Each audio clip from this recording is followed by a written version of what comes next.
યશભાઈ શું કહેશો? તમારી જીત થઈ છે. યશભાઈ શું કહેશો? તમારી જીત તમે કોણ?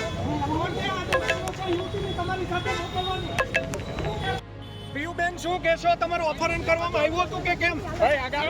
પિયુબેન શું કહેશો? તમારું અપહરણ કરવામાં આવ્યું હતું કે કેમ બેન? શું કહેશો પિયુબેન?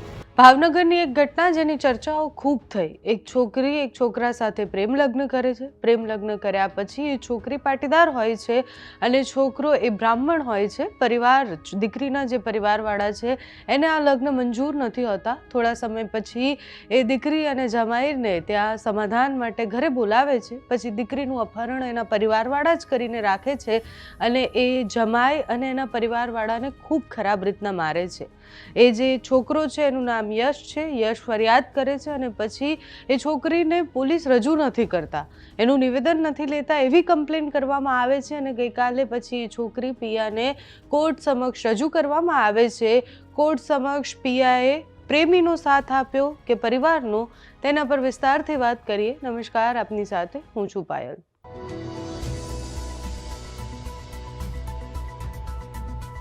બોટાદના ગઢડા તાલુકાના રસનાળ ગામમાં યુવક યશ ઉપાધ્યાય અને ભાવનગરની પ્રિયા મોરડિયાના પ્રેમ લગ્ન બાદ એક વિવાદની શરૂઆત થાય છે. કાયદાકીય રીતના એ બંને પ્રેમ લગ્ન કરી દીધા છે. પત્નીનો કબજો મેળવવા માટે પતિ દ્વારા સર્ચ વોરંટની અરજી આપવામાં આવે છે, કારણ કે યશ, જેની પત્ની પિયા છે, એને એના પરિવારવાળાએ જ અપહરણ કરી અને રાખી હતી. એના પછી એ જે યશ છે એના પરિવાર સાથે જે થયું, પોલીસમાં કમ્પ્લેન કરવામાં આવી. પરિવારજનોએ ના પાડી દીધી કે પિયા અમારી સાથે છે જ નહીં. કોર્ટ સમક્ષ જ્યારે યુવતીને લાવવામાં આવી ત્યારે એણે કહ્યું કે મારે મારા પતિ સાથે જ રહેવું છે. આખા હાઈ વોલ્ટેજ ડ્રામા પછી પ્રેમનો વિજય થયો. કોર્ટે પિયાને તેની મરજી મુજબ યશ સાથે રહેવાની મંજૂરી આપી અને પોલીસ પ્રોટેક્શનનો આદેશ પણ આપ્યો છે.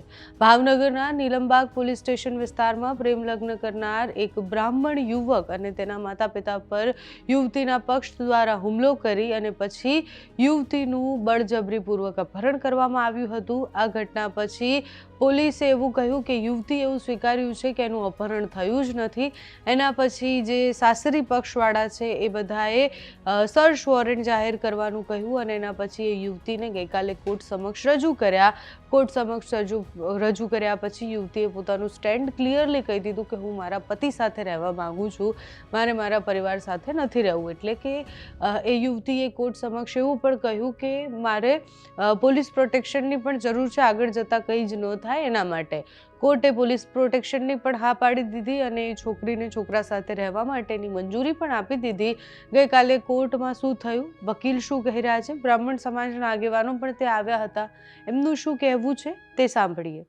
હું અમારા કાયદાના નિયમ પ્રમાણે સત્યની જીત થઈ છે એમ કહીશ, કારણ કે ઘણા લોકોને એન કેન પ્રકારે ખોટું કરીને આ છોકરીને છોકરાને અલગ પાડવા હતા, પણ જે સત્ય હતું એ છોકરીએ ન્યાયાધીશને કીધું હશે ને ન્યાયાલયે સત્યનો સાથ આપીને સત્યની જીત કરી અને દીકરીએ કીધું કે મારે યશ સાથે જ રહેવું છે.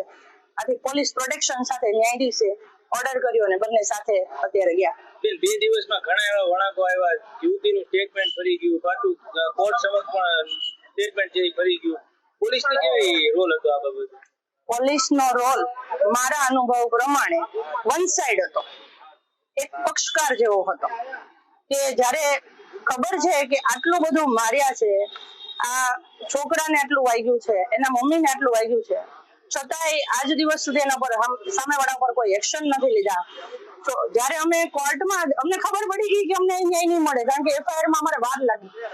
આજે અમને ખ્યાલ આવી ગયો કે અહીંથી ન્યાય નહીં મળે. આથી અમારે તાત્કાલિક કોર્ટમાં સર્ચ વોરંટ દાખલ કરવું પડ્યું અને પછી જ્યારે અહીંયા સર્ચ વોરંટ દાખલ કર્યાની અમારે ઇન્વર્ટ કરાવવાનું આવે ઓર્ડર, એ ઓર્ડર ઇન્વર્ટ કરાવ્યું અને તરત જ અડધો કલાકમાં છોકરીનું નિવેદન આવી ગયું, જે પરથી સ્પષ્ટ થાય છે કે છોકરીને અમે કહીએ છીએ છોકરી ગુમ થઈ ગઈ છે, આનું અપહરણ થયું છે.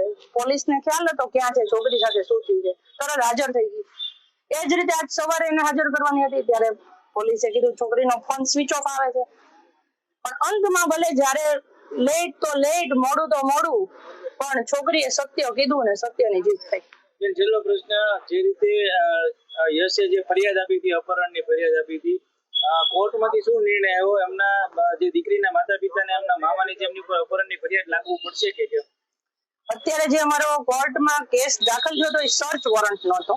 અરજદાર પતિ હતો અને એની પત્નીને ગોંધી રાખી છે, એનાથી દૂર કરવા માટે એનું અપહરણ કરીને લઈ ગયા છે. એ વિષય ઉપર છોકરીને હાજર કરવા માટે છોકરીની ઈચ્છા પ્રમાણે છોકરીને સોંપવા પૂરતી વાત હતી. અને જે એફઆઈઆર છે મારામારીની છે ને અપહરણની છે એ પોલીસ સ્ટેશનમાં એફઆઈઆર થઈ છે, એના ઉપર પોલીસ પગલા લેશે.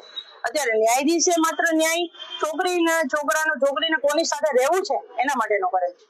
મારું નામ મિલનભાઈ શુક્લ છે અને આજે જે ઘટના હતી એમાં આમ તો ન્યાયનો જે પરિભાષા હોય ન્યાયાલયની એ ખરી ઉતરી છે અને અમને ન્યાય મળ્યો છે. પૂર્ણ રીતે કોર્ટથી અમને સંતોષકારક કાર્ય અમારું થયું છે. આ તકે આ પ્રેસ મીડિયાએ પણ જે ખૂબ અમને સહયોગ આપ્યો તો તમારો બધાનો દિલથી આભાર વ્યક્ત કરું છું. અને ખાસ અમારી બ્રાહ્મણ બેન, આમ તો અમારી બેન ગણીએ દીકરી ગણીએ એવી દર્શનાબેને જે મહેનત કરી છે એનો પણ હું હૃદયપૂર્વક આભાર વ્યક્ત કરું છું. સાથે સાથે ભાવનગર બ્રહ્મ સમાજના ચેતનભાઈ, વિજયભાઈ વગેરે જે લોકોએ સહયોગ આપ્યો, અમારા દર્શનભાઈ જાની બધાનો દિલથી આભાર વ્યક્ત કરું છું, અશોકભાઈ વગેરે.